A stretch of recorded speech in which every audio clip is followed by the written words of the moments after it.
कि अक्सर ही मुझसे ये सवाल होता है कि आप गांव पर ही क्यों लिखती हैं।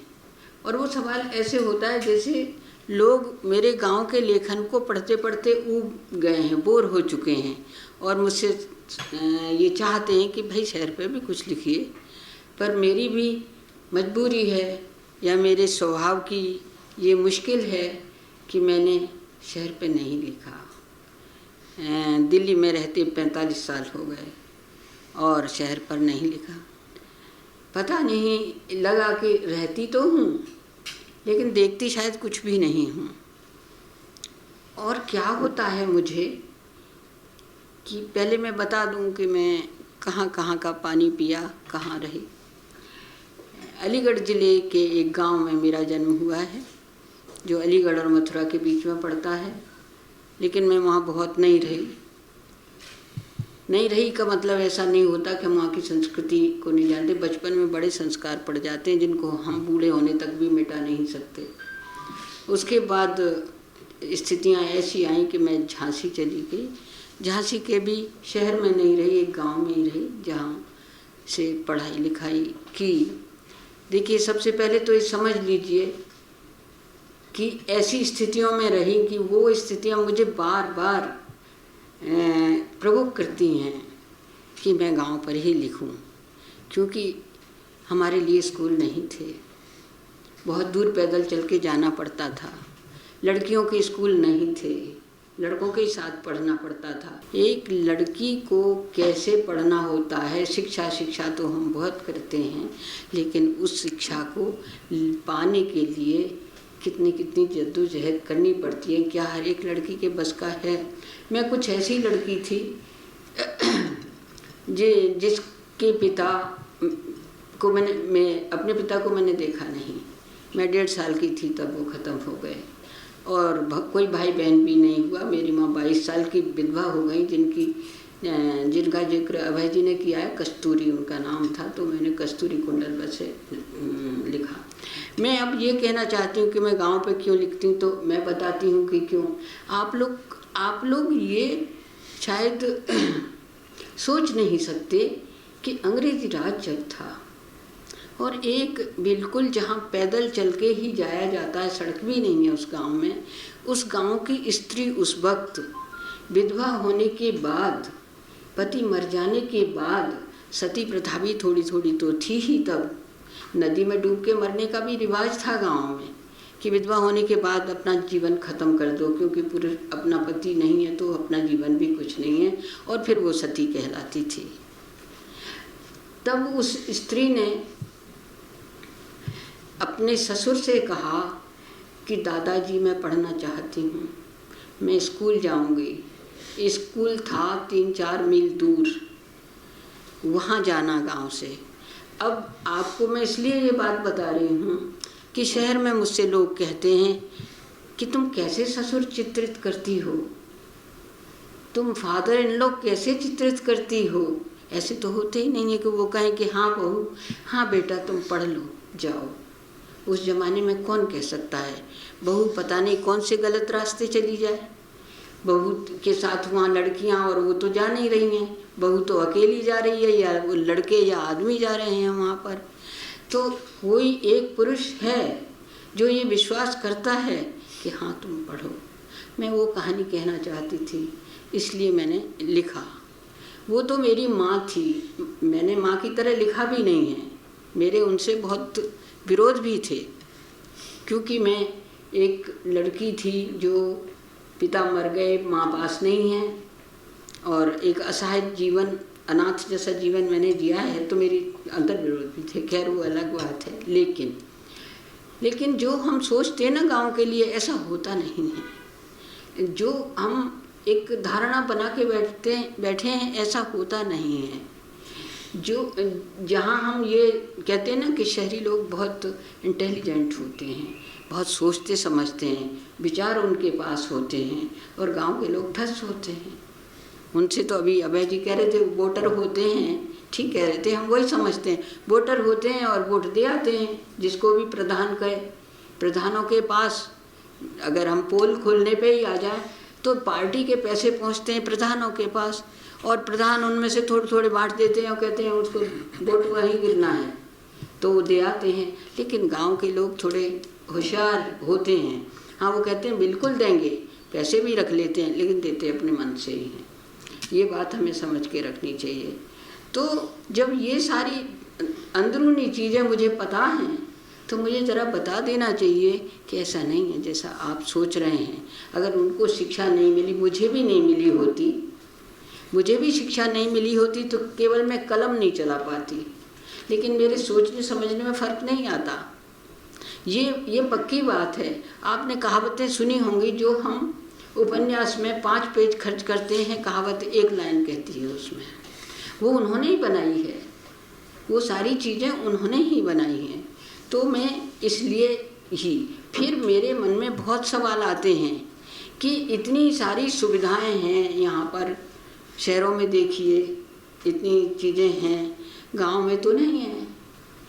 वो अपनी इतनी असुरक्षाओं के बाद, असुविधाओं के बाद भी अपनी ज़िंदगी जीते हैं, और तो फिर बहादुरी तो उनमें है ही है ना। वहाँ की स्त्री छल छद्म नहीं करती, वो साफ कहती है कि हाँ ऐसा है। यहाँ की स्त्रियाँ, लोग नाराज़ हो जाते हैं मुझसे, यहाँ की स्त्रियाँ डरती हैं, वहाँ की स्त्री डरती नहीं है। ऐसा मैंने देखा है, ऐसे के बीच में रही हूँ। मैं बुंदेलखंड में रही हूँ, जहाँ के गीत भी वीर रस से भरे पड़े हैं। अगर स्त्री गीत भी गाती है तो वो वीर रस के गाती है। जो संस्कार हैं, हम संस्कारों की बहुत बात करते हैं, वहाँ के संस्कार दूसरे हैं। वो संस्कार हैं कि बच्चे को गोद में लेके एक कोई संस्कार करती है जो 1 साल के बच्चे का होता है, तो वो वहाँ खेत पे जाती है और वहाँ पूड़ी उड़ी बना के ले जाती है, और बच्चे को, 1 साल के बच्चे को ये कहती है ये तेरी सीमा है, ये तेरी खेती है, तू आज समझ ले, इस पर कोई दुश्मन पाँव न मार पाए। वो ये बताती है सर, वो ये नहीं बताती, वो टोने टोटके नहीं करती, वो ये बताती है। तो ऐसी जगह रहने के बाद शायद संस्कार कुछ मेरे भी भीतर आ गए हों, ऐसे लड़ने भिड़ने वाले, क्योंकि डाकुओं का देश प्रदेश है, मैं वहाँ रही हूँ, रिश्तेदार नातेदार भी डाकू ही रहे हैं। तो हाँ बिल्कुल। मेरी शादी तो, मैं जन्म से ब्राह्मण हूँ, मेरी शादी ब्राह्मणों में हुई, तो जब पति को मैं ले गई तो वो तो डरे, बहुत ज़्यादा डरे, मैं नहीं जाता वहाँ पर डाकू वाकू हैं। मैंने कहा नहीं, डाकुओं से दोस्ती कर लो, ऐसे ये तो पूरी ज़िंदगी चलना है, ऐसे रहोगे तो कहाँ तक अकेले रहोगे यहाँ पे। खैर मैं ले गई और वो फिर थोड़ा सा धीरे धीरे थोड़े बहादुर होने लगे। खैर तो हमारी ज़िंदगी ही ऐसी गई है। अलमा कबूतरी का जहाँ अभय जी ने जिक्र किया, मैं बता देती हूँ कि कबूतरा जाति कोई जनजाति कह दीजिए, लेकिन वो क्रिमिनल ट्राइब होती है, अपराधी जनजाति। उनका पेशा होता है राहजनी, मारकाट, हत्या, चोरी, यही होता है। जो कबूतरियाँ होती हैं वो बहुत खूबसूरत होती हैं, बहुत खूबसूरत, और जो कबूतरा होते हैं वो ये सब करते हैं। तो कबूतरियाँ क्या करें, तो वो ये सब करते हैं, पकड़े भी जाते हैं। तो कबूतरा जंगल में रहे या जेल में, ये कहा जाता है। तो कबूतरियाँ होती हैं वो शराब बनाती हैं, और वो सारे गांव वाले जो भी होता है या बारात आया कोई, कबूतरियों के यहाँ शराब पीते हैं। और जो लाइसेंस शुदा ठेकेदार हैं वो उन्हें कबूतरियों को पकड़वा देते हैं, क्योंकि कबूतराओं को कोई लाइसेंस नहीं देता। वोट तो लेते हैं उनसे, लेकिन लाइसेंस नहीं देते। वो बिना लाइसेंस की शराब बनाती हैं। तो उनका जीवन कैसा है, पुलिस आती है, उसकी भट्टियाँ तोड़ जाती हैं, मटके तोड़ जाते, ये मैंने अपने आँखों देखा है। मैं वहीं रहने लगी, क्योंकि मेरा एक भाई कबूतरियाँ थीं, उनमें से किसी कबूतरी पे बहुत आशिक हो गया, और फिर वो वहीं रहने लगा। जब मैं गई तब मुझसे कहा गया, मैंने कहा कहानी कैसे, मैं इनके बारे में कैसे जानूं, क्योंकि हमारे यहाँ से कोई उनके डेरों पे नहीं जाता, क्रिमिनल हैं, क्या पता क्या हो। तो कहा कि नहीं, वो वहीं पड़े रहते हैं, जो एक वो फिर घर से बहिष्कृत कर दिए थे कि जाओ तुम कबूतरियों में ही रहो।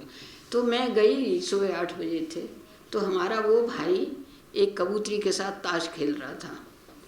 तो मुझे देख के थोड़ा सटपट आया, फिर पाँव छू के कहा, मैंने कहा मुझे तो लिखना है। तो सबको ऑर्डर दिया, उसकी सब चेली थी कि जो हमारी बहन है सब बता देना। तो उन्होंने कहा कि दाऊजू सब बता देंगे, लेकिन हम अपनी भाषा तो नहीं बताएंगे। कि क्यों? फिर हम चोरी कैसे करेंगे? जब भाषा तुम्हें बता दें बोली तो हम तो कुछ ना कर पाएंगे। तो बाकी आप कुछ भी पूछ लो। मैंने बाकी मैं क्या पूछ लूँगी तुमसे, खैर जो भी है। फिर भी चीज़ें निकली और वो उपन्यास लिखा गया, ठीक ठाक रहा। जंगलों का उपन्यास शहर में काफ़ी चर्चित हुआ। ये शायद जंगल की ही अपनी जो भी कुछ कहिए उसी की बहादुरी थी जो वो शहर में आके बोलने लगा। और जो क्रिमिनल ट्राइब थी शहर में आके बिना गिरफ्तार हुए ही स्टेज पे चली गई, तो ये अलमा कबूतरी थी। तो ऐसे किरदार उठाने के लिए तो आपको दिल्ली में तो नहीं मिलेगा, आपको जंगल जंगल छानना पड़ेगा, तभी तो लेखक यायावर होता है। यायावर नहीं होता तो कैसे क्या करेगा? उसके ऊपर खाली शहरों में ही तो ढूंढ के हम नहीं, या इंटरनेट से सूचना तो नहीं लेके हम नहीं लिख सकते, और लिखते हैं तो वो असरदार नहीं होता। मैं बार बार कहती हूँ सूचना साहित्य नहीं हो सकता, सूचना को हम साहित्य के लिए नहीं रख सकते। तो ये चीज़ें मुझे वहाँ खींच के ले जाती हैं। क्या है, जब भी कोई मुझसे कहता है कि आप बहुत दिन से लिख नहीं रही, क्या नहीं? मैंने कहा कि नहीं, जैसे ही जाऊँगी वहाँ मैं तुरंत लिख दूँगी आके। आप सच मानिए, मैं गांव पे इसलिए लिखती हूँ कि मैं 2 दिन को भी वहाँ जाती हूँ तो मैं यहाँ आके लिख जरूर देती हूँ कुछ। कलम क्यों चलती है? क्योंकि कलम को तो चाहिए ऐसी चीज़ें जिस पे वो कुछ सकारात्मक लिख सके, जिस पे वो उन हाशिए के लोगों की आवाज़ यहाँ तक पहुँचा सके। अगर हम यहीं अपने आनंदित होते रहेंगे तो कोई फ़ायदा नहीं है हमारे लिखने का। एक और बात इसके अलावा मैंने देखा, आप इसको मेरी गलती भी मान सकते हैं, मैंने देखा बहुत उपन्यास पढ़े हैं मैंने। राजेंद्र यादव हमारे गुरु रहे हैं, उन्होंने एक उपन्यास लिखने के लिए मुझे कम से कम 10-15 उपन्यास पढ़वाए हैं कि पहले ये पढ़ो फिर बाद में लिखना शुरू करना। तो मैंने विदेशों के भी और यहाँ के भी बहुत उपन्यास पढ़े हैं। क्या होता है, विदेशों की बात तो रहने दीजिए, वो तो काफ़ी रिच भी होते हैं। यहाँ मैंने देखा, जो अपनी लेखिकाओं में भी देखा, वैसे भी देखा कि पात्र बोलते बहुत हैं, अच्छे अच्छे डायलॉग, वो बड़ी मुश्किल से पैदा होते हैं ऐसे डायलॉग और संवाद, ऐसे डायलॉग बोलते हैं, लेकिन डायलॉग ही बोलते हैं, करते कुछ नहीं है। जो बोलते हैं वो करें भी तो सही, जो हमने कहा है उसे करके दिखाओ ना। फ़र्क यही है कि गांव का आदमी जो बोलता है वो करता भी है। जो मुझे लगा, मैं अपने आप नहीं लाई, जो उपन्यास लिखे हैं, जो मैं अलमा कबूतरी की कह रही हूँ, एक उपन्यास दन्नामम है जिसकी पात्र मंदा है, या चाक है जिसकी पात्र सारंग है। वो जो कहती है वो करती भी है, करना बहुत मुश्किल है, कह के तो हम निकल जाते हैं। तो मैंने बहुत देखा कि यहाँ पे वो उपन्यास पढ़े जो बेहद मशहूर थे, तो वहाँ कहा तो बहुत, अगर मैं क्वेश्चन मार्क लगाऊं तो कहेंगे कि छोटे मुंह बड़ी बात करती है। कहा तो बहुत, लेकिन किया कुछ नहीं। या फिर हम यू टर्न ले गए तो हम चले ही क्यों थे? क्या ज़रूरत थी चलने की? इन बातों में मेरा विश्वास नहीं है। वहाँ जो चलता है या मैं जिनको चलवाती हूँ वो फिर पार ही उतरता है, वो पीछे नहीं लौटता। न मैं पीछे लौटना चाहती हूँ, न पात्र पीछे लौटता है। चाहे आर पार की लड़ाई है, चाहे इस पार जाए चाहे उस पार जाए, जान हथेली पे होती है। फिर मैं यही कहूँगी कि डाकुओं के इलाके की हूँ, फूलन देवी भी वहीं थी, मैं भी वहीं की हूँ। एक और बार जब डाकू जो सरेंडर किए हुए डाकू हैं वो कुछ हमारी भी जान पहचान के हैं, सरेंडर करे आए तो अब तो मिलते जुलते हैं काफ़ी। तो उन्होंने, मैंने अभी एक उपन्यास लिखा फरिश्ते निकले, तो उन्होंने कहा कि हम क्या क्या पढ़ते हैं अखबारों में रोज़, बलात्कार, हत्याएं, किडनैपिंग, ये सब चीज़ें वो अपनी भाषा में बोल रहे थे कि ये सब पढ़ते हैं। क्यों जी, हम क्या बुरे थे, इतना तो हमने नहीं किया था। तो मैंने कहा अब आप लोग क्या कर रहे हैं? कहते हैं अब हमने एक स्कूल खोल लिया है। मैंने कहा स्कूल खोल लिया है, क्या करोगे उसमें? कि लड़का पढ़ाएंगे, लड़का लड़कियां जो भी हैं, ख़ास तौर से लड़का पढ़ाएंगे। तो मैंने कहा लड़का पढ़ाएंगे तो वो स्कूल में नहीं पढ़ेंगे, तुम पे पढ़ेंगे? तो उन्होंने कहा नहीं, 2 दिन, शनिचर और इतवार, 2 ही लिए हैं हमने, और स्कूल खोल लिया है। एक घर मकान जो हम पे पैसा टका था उससे हमने एक घर खरीद लिया है, तो उसमें स्कूल खोल दिया है। तो मैंने कहा कि तुम जो हो क्या पढ़ाओगे उन लड़कों को, तुमसे क्या सीखेंगे, तुम तो डाकू हो। तो कहने लो हमने अच्छे अच्छे डाकू बना दिए तो हम शरीफ नहीं बना सकते क्या? अब हम शरीफ बनाएंगे, क्योंकि हमसे ज़्यादा डाकू तो तुम्हारे शहर में पैदा हो गए। तो ये कोई झूठ बात नहीं है, ये सच बात है कि हम चाहे 2 ही दिन पढ़ाएं लेकिन उनको अच्छा पढ़ाएंगे। और मुझसे मांगा कि कुछ दे जाओ, तुम तो लिखती पढ़ती हो तो कुछ ऐसा दे जाओ हम स्कूल में टांग लें उसे और हम सब बच्चों को पढ़वाएं उसको। तो मैंने अब्राहम लिंकन का पत्र उन्हें टांगने को दिया कि इसे टांग लो, इसे जड़वा के टांग लो। तो ये बातें हैं जो यहाँ होता है और बड़े शरीफाना अंदाज में होता है। वो उनके लिए वो उसके बारे में क्या सोचते हैं? वो सोचते हैं कि इतने शरीफ होके वो ऐसे जुर्म कर डालते हैं जो हमने डाकू होके नहीं किए। अलमा कबूतरी में ही एक डाकू है जो फिर डाकू से पैसे वैसे चाहिए तो वो पार्टी में हो गए शामिल। जब सरेंडर करे आए तो पैसे थे तो पार्टी में शामिल हो गए। पार्टी में फिर वो जीत गए तो उन्होंने कहा कि अब हमें मंत्री बना दो। तो उनने कही कि हाँ चलो बना देते हैं मंत्री, तो मंत्री भी बन गए। तो अब जैसे ही वहाँ विधानसभा में खड़े हों तो पीछे से आवाज आए डाकू है, डाकू है, डाकू है। तो पीछे को मुड़ के देखे, एक दिन तो गुस्सा ही आ गई, कह लगे ससुर जी हम तुमसे ज़्यादा डाकू हैं क्या?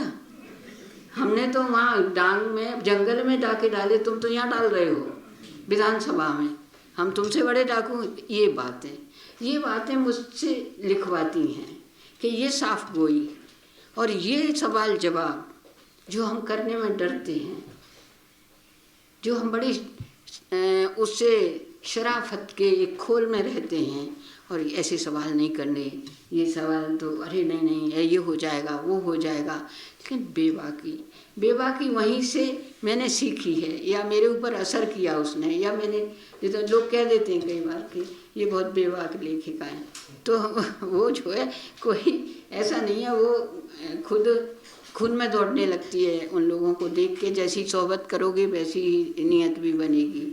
तो ये जो पात्र मिलते हैं मुझे, वो मुझसे लिखवाते हैं, उन पर मैं लिखती हूँ। कोई छल नहीं। एक पात्र जिसकी बड़ी बदनामी हुई यहाँ पर, अरविंद जी बैठे हैं, उन्होंने मेरा लेखन शुरू से देखा है। तो एक पात्र उसमें है चाक में, तो उसकी बड़ी बदनामी हुई यहाँ पे कि वो ऐसे कहती है वैसे कहती है। अरे ऐसा थोड़ी होता है, यहाँ तो मतलब जो दिल्ली यूनिवर्सिटी की प्रोफेसर हैं उन्होंने भी मुझे बहुत लानत दी। मैं गांव गई तो मैंने तो जो पात्र थी वही मुझसे बोली, हमारी चाची ताई है, वो कोई अलग से थोड़ी आई है। वो मुझसे बोली कि तू किताब लिखने लगी है, हमने सुनी है। मैंने कहा हाँ लिखनी तो लगी हूँ। तो क्या लिख रही है उसमें? हमने कहा कहानी वहानी लिखते हैं। तो कहानी? कौन की कहानी लिखी? मैं तुम्हारी मेरी कहानी लिख दी? मैंने कहा बड़े जूते पड़ रहे हैं दिल्ली में मुझ पे। तो कहने लगी कि जूता काहे को जूता, कहानी में जूता की क्या मतलब है? मैंने कहा वो मैंने तुम्हारी बात लिख दी ना उसमें। तो बोले कि कौन सी बात लिख दी? मैंने कहा वो तुमने नहीं कही थी कि एक गाली दे के कहा अपनी बहू से, लुच्ची हम तो जाटनी हैं, बिछिया हमारी जेब में रहते हैं, हम चाय जिसके पहन लेंगे। ये डायलॉग मैंने लिख दिया। यहाँ तो आफत आ गई। तो मैंने कहा मैंने यही लिख दिया, थोड़ी इसमें क्या कर वो थी। जेऊ ने शहर के आदमियों को क्यों बुरी लगी भाई, चल मैं चलूँ तेरे संग। मैं कह तुम मत चलो। तो ये उन्हें यही समझ में नहीं आया कि शहर के आदमियों ने इसका बुरा क्यों माना। हमने तो सच्ची बात कही थी कि हम जाटनी हैं, हमारी तो जेब में बिछिया रहते हैं, हमारी मर्जी चाहे जिसके पहन लेंगे। होता भी है उसमें, उनकी जात में ये होता है। तो एक सज्जन जो जाट तो थे मगर पढ़े लिखे, जो पढ़े लिखे थे या हैं, और पढ़े लिखे हैं तो प्रोफेसर भी हैं, तो उन्होंने इसके ऊपर एक पूरी किताब लिख दी, पूरी गालियाँ दे के मुझे, बुरी से बुरी गंदी से गंदी गालियाँ दी। और जब पूरी एक किताब, उस किताब के ऊपर एक और किताब लिख दी। तो ये है क्योंकि बर्दाश्त नहीं है, ये जो वास्तविकताएं हैं वो बर्दाश्त नहीं है कि एक स्त्री ऐसा क्यों कह रही है। भाई क्यों ना कहे, ये स्त्री है ऐसा क्यों कहती है, स्त्री होके ये ऐसा क्यों कहती है। मैं आपको बताती हूँ कि अभी मैंने फेसबुक पे ये डाल दिया कि जिनसे मेरी असहमतियाँ हैं वो मैं डालूँगी। इतिहास की बात भी मुझसे ये कही थी, इतिहास की बात भी करनी है।